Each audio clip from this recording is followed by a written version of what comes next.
കടലക്കറിയിലേക്ക് ആവശ്യമായ സാധനങ്ങൾ: ഇഞ്ചി, വെളുത്തുള്ളി, പച്ചമുളക്, തക്കാളി, ഒരു സവാള. ഇനി നമുക്ക് ഒരു പാൻ അടുപ്പിലേക്ക് വെച്ചിട്ട് 1.5 ടേബിൾ സ്പൂണോളം മല്ലിപ്പൊടി ചേർത്ത് കൊടുക്കാം.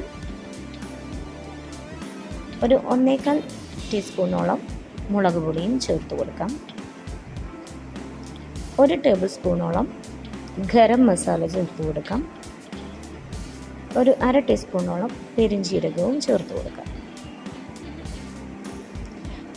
ഇനി നമുക്ക് ഇവയെല്ലാം നന്നായി ഒന്ന് ചൂടാക്കി എടുക്കാം. ചെറിയ തീയിലിട്ടിട്ട് നമുക്കിവയെ നന്നായി ഒന്ന് ചൂടാക്കി എടുക്കാം. ചൂടാക്കിയെടുത്ത ഈ മസാലക്കൂട്ട് നമുക്ക് ഒന്ന് ചൂടായതിന് ശേഷം പകർത്തി വയ്ക്കാവുന്നതാണ്.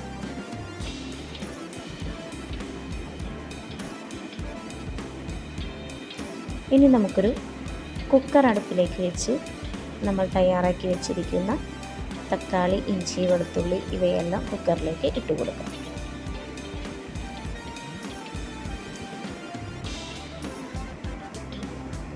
നമ്മൾ തയ്യാറാക്കി വെച്ചിരിക്കുന്ന ഈ മസാലക്കൂട്ടും നമുക്ക് ഇതിലേക്ക് ഇട്ട് കൊടുക്കാം.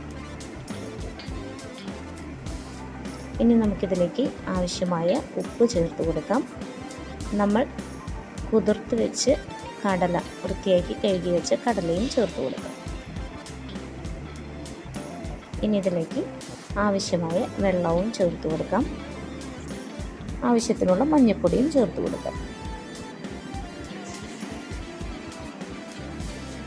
ഇനി നമുക്ക് ഇവ ഒന്ന് വേവാനായിട്ട് വയ്ക്കാം. അപ്പോഴേക്കും നമുക്ക് ഇതിലേക്ക് ആവശ്യമായ തേങ്ങാപ്പാൽ തയ്യാറാക്കാം. നമ്മുടെ കറിയെല്ലാം വെന്ത് വന്നിട്ടുണ്ട്. നമ്മൾ തേങ്ങാപ്പാൽ ഒഴിച്ച് കഴിഞ്ഞിട്ടുണ്ട്. കറി ഒന്ന് കുറുകി വരുമ്പോൾ നമുക്കിതിലേക്ക് ചെറിയ ഉള്ളിയും കറിവേപ്പിലയും കൂടി താളിച്ച് ഒഴിക്കാവുന്നതാണ്. നമ്മുടെ കടലക്കറി തയ്യാർ.